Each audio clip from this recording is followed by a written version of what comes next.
আমাদেরকে বলেছে, বাট এটার কোনো ফিডব্যাক আমরা এখনো পাচ্ছি না।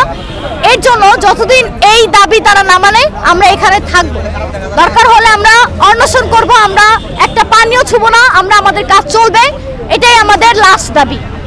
এতে আমাদের জান গেলে যাবে, আমাদের জান দরকার নাই ভাই, আমার ভাই মরে গেছে, সেখানে আমরা বেঁচে থেকে কি করব? আমাদেরকে তো ভবিষ্যতে মারবেই, এই জন্য তো তারা জুলাই সনদ বা ঘোষণাপত্র দিচ্ছে না।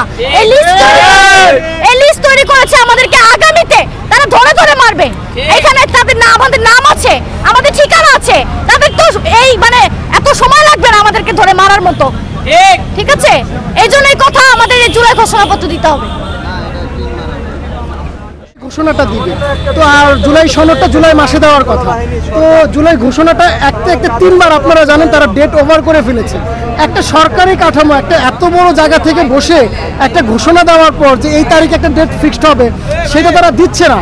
তো আজকে 3 বার ডেট ফেল হওয়ার পর 30 কর্মদিবস আজকে 5 দিন ওভার হয়ে গেছে, যার কারণে আমরা এখানে আসতে বাধ্য হয়েছি। এবং আপনাদেরকে জানিয়ে দেই, আমরা সরাসরি এখানে আসি নাই, আমরা প্রথমে সচিবালয়ে গিয়েছি, মুক্তিযুদ্ধ মন্ত্রণালয়ে গিয়েছি, আমরা যে যে জায়গায় যাওয়া দরকার সিস্টেম ওয়াইজ আমরা প্রত্যেকটা জায়গায় গিয়েছি, কিন্তু আমাদের কথাগুলো তারা শুনে না, আমাদের সাথে তারা কথা বলে না।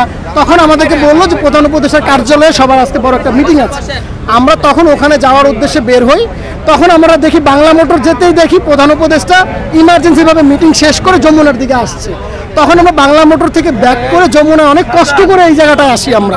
এবং আপনারা একটা জিনিস দেখেন, মিডিয়া ভাইদেরকে বলবো চারপাশে দেখেন, এখানে মাত্র সর্বোচ্চ হলে হাইস্ট 50 জন আহত হবে, প্রত্যেকের এমআইএস আছে, গেজেট আছে, হেলথ কার্ড আছে, এবং এরা অসুস্থ। এই কয়জন আহতদেরকে সন্ত্রাসী বা এদেরকে জিম্মি করার জন্য কি এতগুলা পুলিশ ফোর্স লাগে? এরা কি দেশের আওয়ামী লীগের দূষণ নাকি? আজকে আওয়ামী লীগের দূষণরা সারা বাংলাদেশে ঘুরে বেড়াচ্ছে, পুলিশ প্রশাসন খুঁজে পাওয়া যায় না তাদেরকে ধরার জন্য। আর আজকে জুলাই যোদ্ধারা যারা দেশ স্বাধীন করলো তাদেরকে এরকমভাবে গার্ড দিচ্ছে, মনে হয় যে অস্ত্র নিয়ে একটা টাইম বোম নিয়ে বসে আছে যে এদেরকে একবার ধরবে আর মারবে। এজন্য সাংবাদিক ভাইদেরকে অনুরোধ করব, সারা বাংলাদেশে যতগুলো সাংবাদিক আছেন আপনারা এখানে অবশ্যই ফোকাস করবেন, খেয়াল রাখবেন। যদি মনে করেন আমার এই ভাইদের এখানে যারা আছে বক্তব্য না পান, এদেরকে খুঁজে না পান, তাহলে স্পষ্ট মনে করে নিন যে আওয়ামী লীগের দূষণের সময় 2013 সালে সম্ভবত এই যে ছাপলা চক্করে যে ঘটনাটা ঘটেছিল, রাতের আধারে হাজার হাজার আহত জনতা মারা গিয়েছিল, সেটা যাদের মাধ্যমে হোক সেটা আপনারা জানেন আওয়ামী লীগের দূষণ করেছিল। এরকম কোনো পরিকল্পনা যদি সরকারের থাকে তাহলে আমরা বলবো ভাই রাতের আধারে আমাদেরকে মারার দরকার নাই, ওপেনলি গুলি চালান, আমরা মারা যাব, চলে যাব, আপনারাও স্বাধীন আমরাও স্বাধীন। ধন্যবাদ।